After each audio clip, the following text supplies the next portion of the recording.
Living on an island. When you live on an island, the only means of transport to the mainland is by boat. Passengers use a ferry such as this one, which travels constantly, ferrying people back and forth from the mainland to their island of residence during the day and well into the night. This location is off the Queensland coast, just south of Brisbane, where a collection of islands lay just off the east coast. Inhabitants of the islands travel in person, by ocean ferry, or if they need to take their vehicles, they use a transport barge, which is large enough to accommodate most types of vehicles, including heavy, large trucks.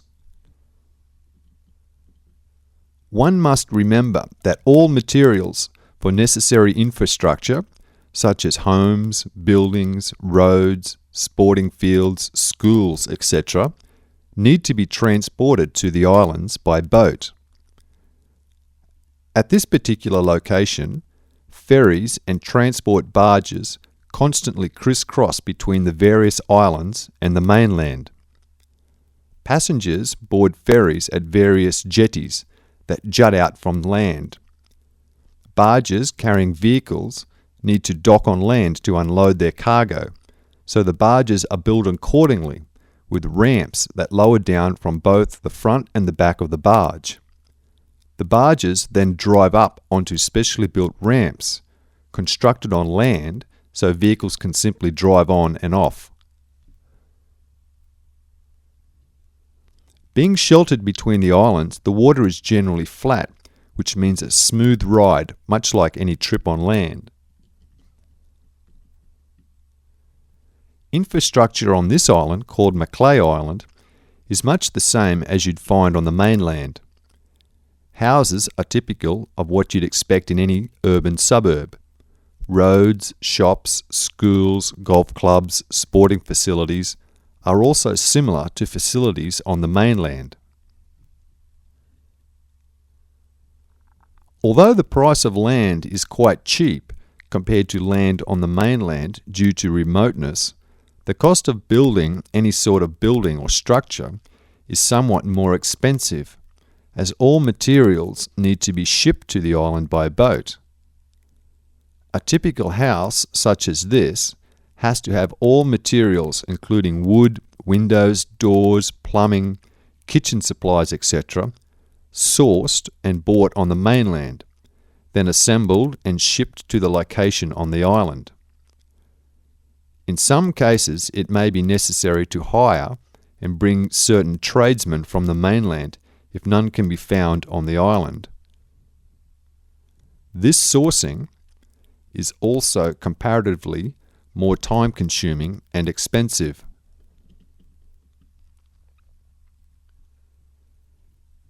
In this instance, the homeowner, Don, has built a single-story shed behind the main house, which he is living in whilst constructing the main house.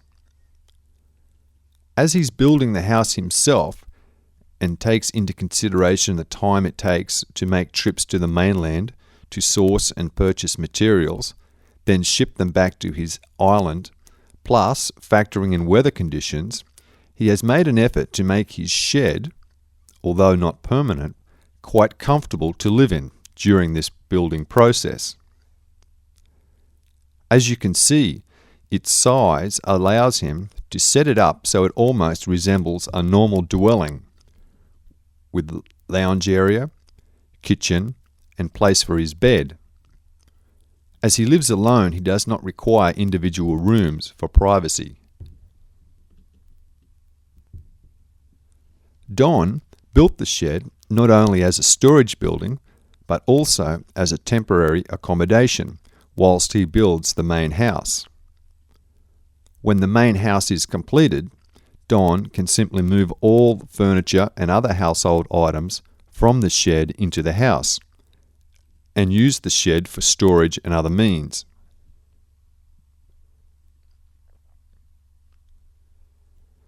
Being on an island and surrounded by water means the island's inhabitants can make use of a wide variety of sports and leisure activities associated with the ocean.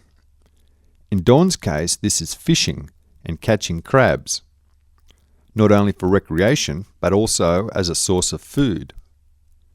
Don undertakes this activity on a daily basis with his small aluminium boat called a tinny. It is powered by a 15 horsepower outboard motor, which is powerful enough to push the boat along at speeds where Don can travel quite a distance around the island where he lives and other islands close by. The protected waters generally mean that he does not encounter rough seas, and a boat this size is okay.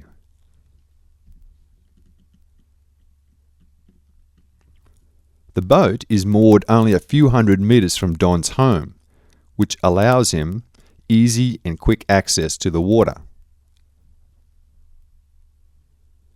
At this time of the year, mud crabs and sand crabs are at their most plentiful.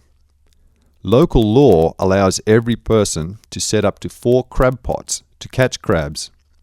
Don is now going to check his pots.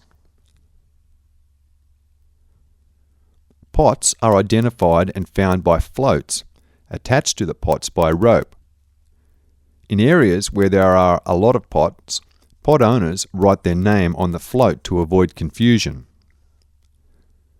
The law also stipulates that only male crabs can be kept, and that they must be over a particular size. All female crabs and crabs too small to keep must be released back into the water. Failure to do so will result in a hefty fine if caught. Don's pots are round steel framed with nylon net. There is a bait container in the middle of the pot, which contains food that attracts the crabs. They enter through various slots in the side of the pot and then are unable to escape from the pot.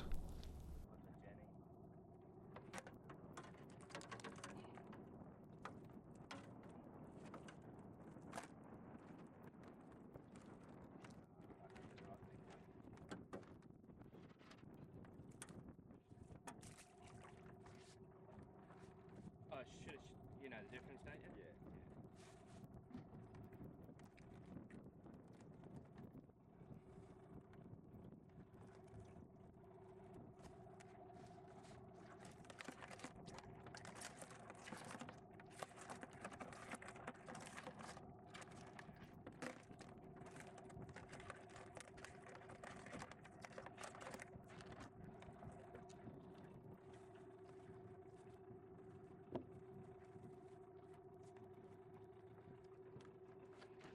Chicken Kiev in and see how we go.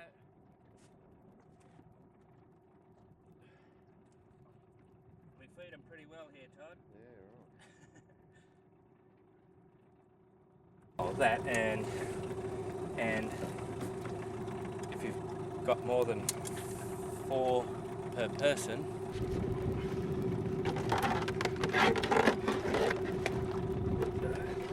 claws for them cans, but This is Wayne, a friend of Don's.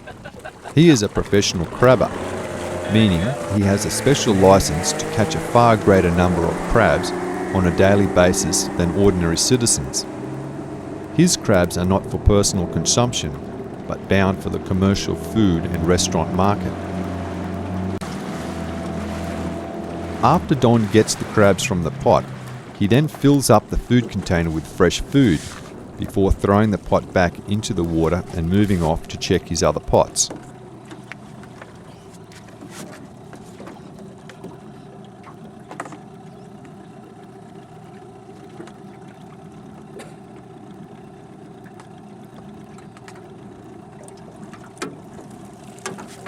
Sandy here, mate. Oh, nice one too. Sure how people get along with the money, but anyway. Alright, Todd, we've got to start drinking beer, mate. It's starting to get dangerous.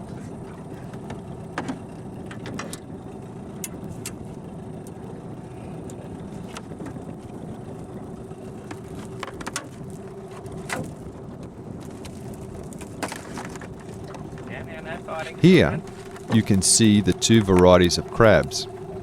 The dark grey crabs are called mud Nice crabs, colour, aren't they? They are. and the lighter crabs with freckly spots are called sand crabs.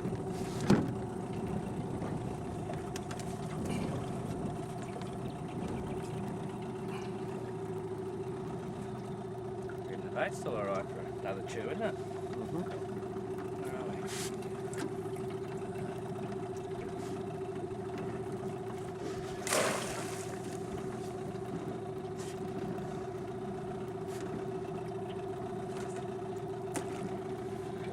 Right, that's two over there. And that's where we'll start our fishing thing from too, I guess. All right.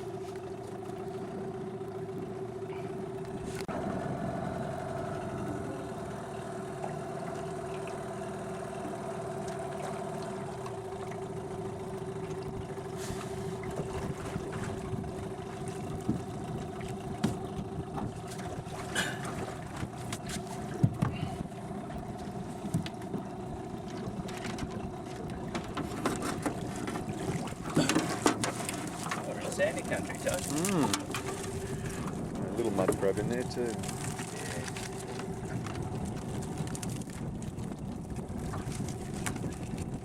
What's the size on sand crabs? Them. Oh, you're not allowed to catch them. Yeah. Oh, yeah. 150.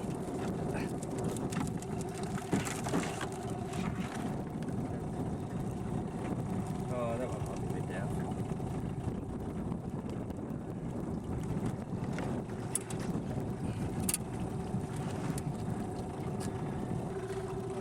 Almost keep all that one.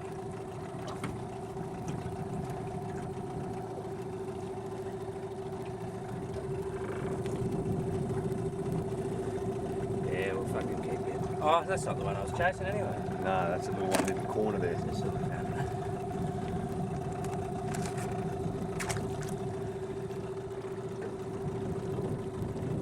And this, he's gone over another one.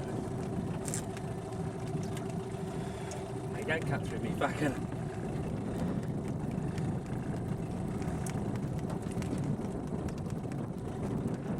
Come on. Fucking don't cut through me. Fucking feel line. You want to get something to wedge that claw open. Yeah. Yeah. Get fucking.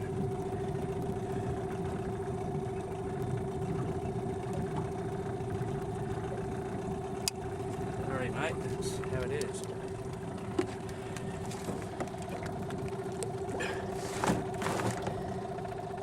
Just let go now, you dumb cunt. Alright.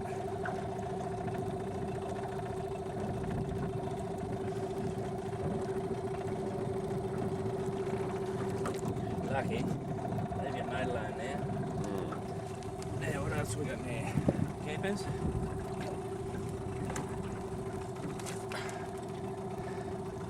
Fucking hell.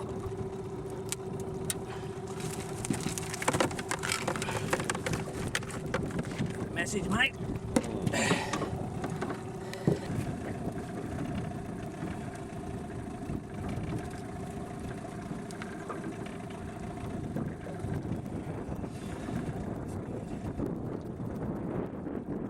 Text.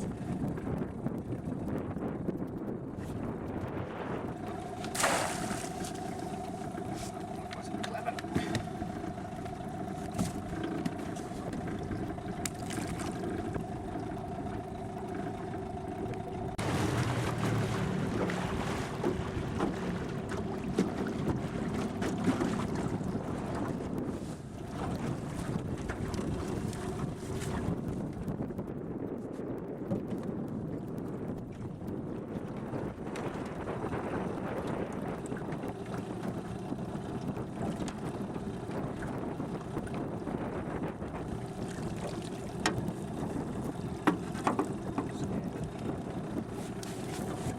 Alright.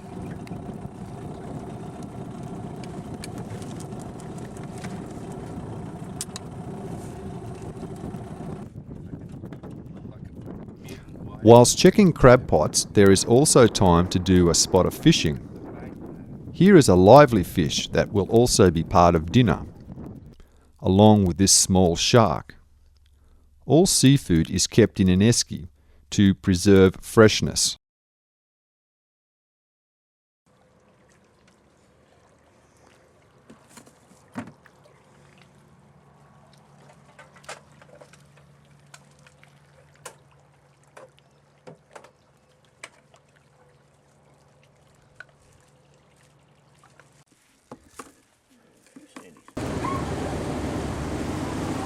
We depart Don's Island from the jetty and board a ferry, which takes us back to the mainland.